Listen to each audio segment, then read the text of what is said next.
Hey guys, Mark Daly with today's devotional. We are talking about true manhood.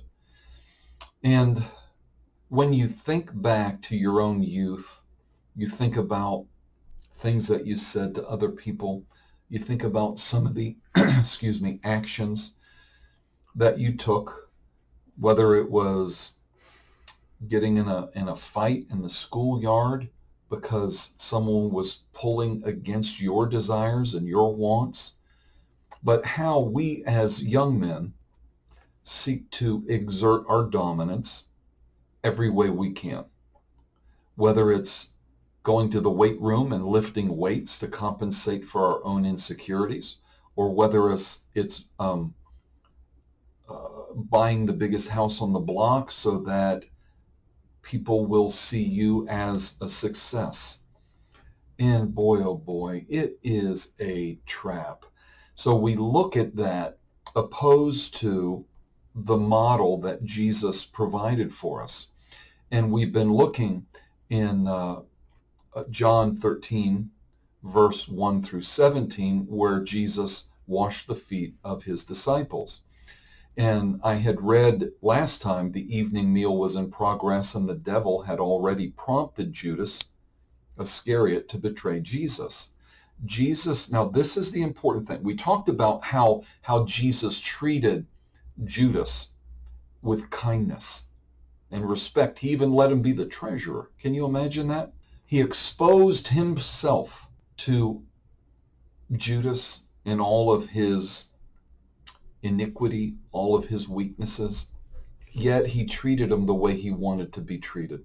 So that was the conclusion of our last devotional, was that real men, true men, treat others the way that they would want to be treated, not exerting their dominance, but treating others the way they wanted to be treated. Why? Because we know, for one, that what we sow will also reap. But I think a key to being able to do this is found in verse 3, where it says, Jesus knew that the Father had put all things under his power. Oh my, oh my.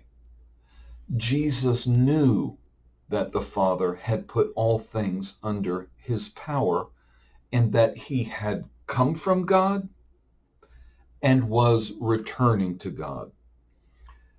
Why is that important? It's because he knew who he was. He had nothing to prove. Because he knew who he was.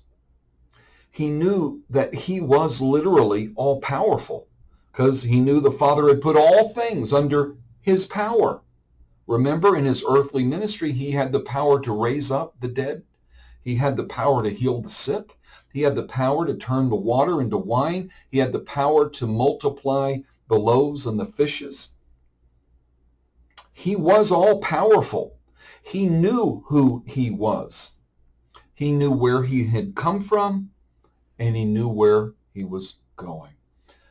What would that do for you and I if we were absolutely and utterly convinced of who we were, where we came from, and where we were going?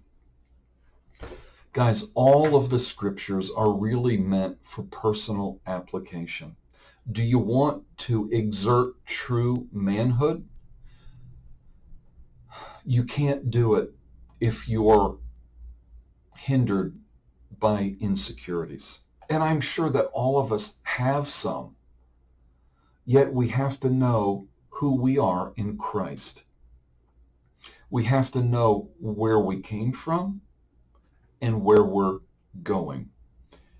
And then we don't have to push and struggle for dominance. We can just be who we are. And who we are is more than enough. I'm not Pastor Bill. I'm not Pastor Nick. I'm not some great evangelist. I'm just me. And I don't have to prove anything. I just have to fulfill my purpose here on earth that Christ has prepared for me. I have got to be simply the authentic person that Christ designed for me to be, no more and no less. So I don't need to struggle to prove that I am better than anyone else. I just simply need to take my role and walk through it, knowing who I am and knowing where I'm going. But this is a key in order to walk in true manhood, is knowing your identity in Christ. And I know that we hear it a lot, but guys, I got news for you. We haven't scratched the surface of knowing who we are.